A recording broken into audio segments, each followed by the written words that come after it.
Hello everyone, welcome to my channel. मैं हूं प्रज्ञा और आज की वीडियो लेक्चर में हम जो है महापद्मा नंदा से रिलेटेड कुछ क्वेश्चन आंसर्स देखेंगे। 30 क्वेश्चन आंसर्स हम देखेंगे जो मोस्टली जो है कॉम्पिटिटिव एग्जाम में जिनके जो आए हुए हैं और जिनके आने की संभावना है। तो स्टार्ट करेंगे हम फाउंडेशनल फैक्ट से। तो first is who founder Nanda dynasty. Nanda dynasty की शुरुआत किसने की? महापद्मा नंदा ने। Next is which dynasty did he overthrow. Overthrow मतलब उन्होंने हटा दिया और खुद राजगद्दी में आए। तो शिशुनागा डायनेस्टी की इन्होंने को ख़त्म करके अपनी डायनेस्टी फाउंड आउट की थी। Next is what was the capital of Nanda empire. तो नंदा एम्पायर का कैपिटल क्या था? Pataliputra. Next is what title was given to him in the Purana. So क्या टाइटल दिया गया था उनको पुरानास में? एक रथ या सोल सॉवरेन का। Next is what was his social background. तो इनका सोशल बैकग्राउंड क्या था? एक शूद्र, इनकी माँ जो है एक शूद्र थी, जो कि शूद्र जाति को बिलोंग करती थी। Next is how many sons did he have according to the Purana. So Puranas के अकॉर्डिंग इनके कितने बेटे थे? 8 बेटे थे, 8 बेटे थे। Who succeeded Mahapadmananda. तो महापद्मनंदा के बाद राजगद्दी में कौन आए? धनानंदा।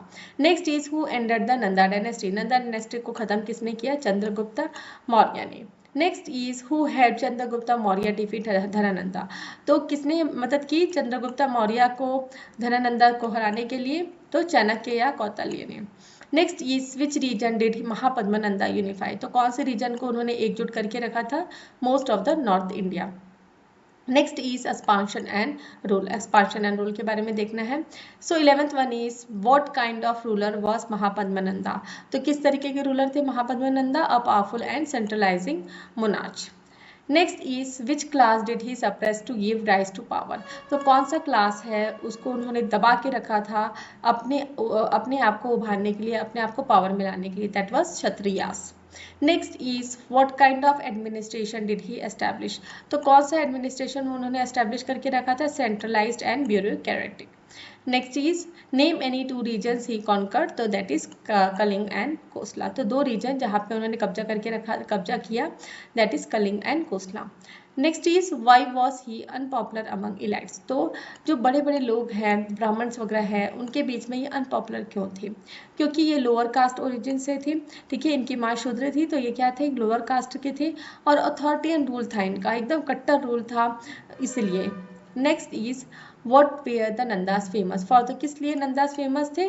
क्योंकि इनके पास इमेंस वेल्थ है। इमेंस वेल्थ बहुत ज़्यादा वेल्थ था, बहुत ज़्यादा खजाना था इनके पास में और बहुत बड़ी आर्मी थी। Next is which Asian text mention Mahapadmananda. तो महापद्मनंदा के बारे में किस एशियन टेक्स्ट में बताया गया है? तो that is Puranas and Buddhist text. Next is what was the main source of his revenue. तो उनके सोर्स, रेवेन्यू का सोर्स क्या था? मेन सोर्स क्या था? वो क्या था? Land revenue.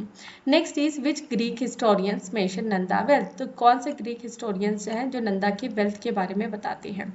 सो क्यूटियस, डियोरस एंड पुलार्च, ठीक है, पुलार्च, ये जो है तीनों जो है ग्रीक हिस्टोरियंस, ये नंदा के वेल्थ के बारे में बताते हैं।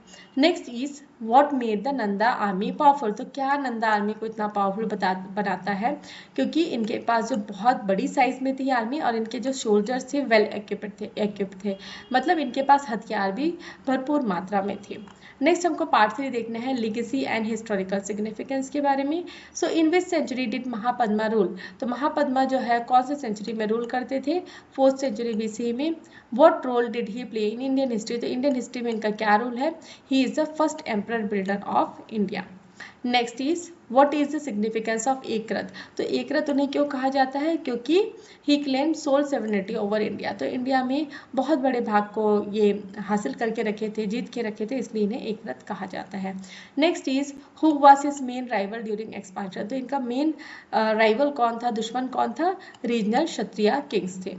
Next is which famous teacher headed Nandas. तो नंदास को जो बहुत बड़े फेमस टीचर थे, कौन हेड करता था? That was Chanakya.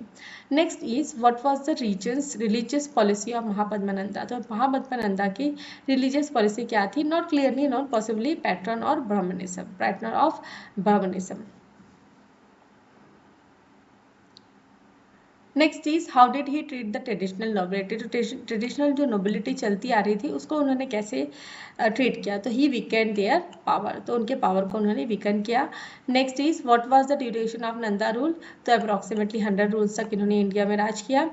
How was the economic condition under Nandas, तो rich due to efficient tax collection. तो इकोनॉमिक कंडीशन नंदा के समय में क्या थी, रिच थी, क्योंकि वहाँ पे एफिशिएंटली टैक्स को कलेक्ट किया जाता था।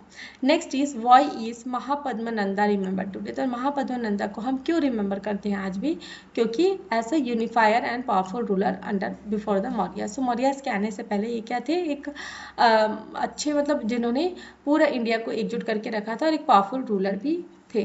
तो यहाँ पे हमने 30 क्वेश्चन जो है महापद्म नंदा के बारे में डिस्कस कर लिए हैं। इससे पहले भी मैंने काफ़ी सारे जो है पब्लिश कर दिया है, अलग अलग जो एशियन हिस्ट्री के जो महान पुरुष हैं उनके बारे में मैंने वीडियो पब्लिश कर दिया है। अगर आपने वो वीडियोस नहीं देखे हैं तो आप एशियन हिस्ट्री नाम का जो प्लेलिस्ट है वहाँ पे आप चेकआउट कर सकते हैं मेरे चैनल पे जाके, या फिर आप डिस्क्रिप्शन में भी चेक कर सकते हैं, वहाँ पे भी मैंने जो प्लेलिस्ट है उसका लिंक मैंने डाल दिया है। तो मैं आशा करती हूँ कि आपको ये वीडियो पसंद आया होगा। अगर वीडियो पसंद आया, समझ में आया, तो वीडियो को लाइक शेयर करें, कमेंट करके बताएं आपको कैसा लगा। और अगर आपको किसी टॉपिक पे वीडियो चाहिए, किसी भी टॉपिक पे, तो आप मुझे बता सकते हैं कमेंट करके। और मेरे चैनल के वीडियोस अगर आपको पसंद आते हैं तो चैनल को सब्सक्राइब कर लीजिए, बेल नोटिफिकेशन को भी ऑन कर लीजिए, ताकि जब भी मैं नए वीडियोस डालूँ तो आपको नोटिफिकेशन मिल सके। Thanks for watching.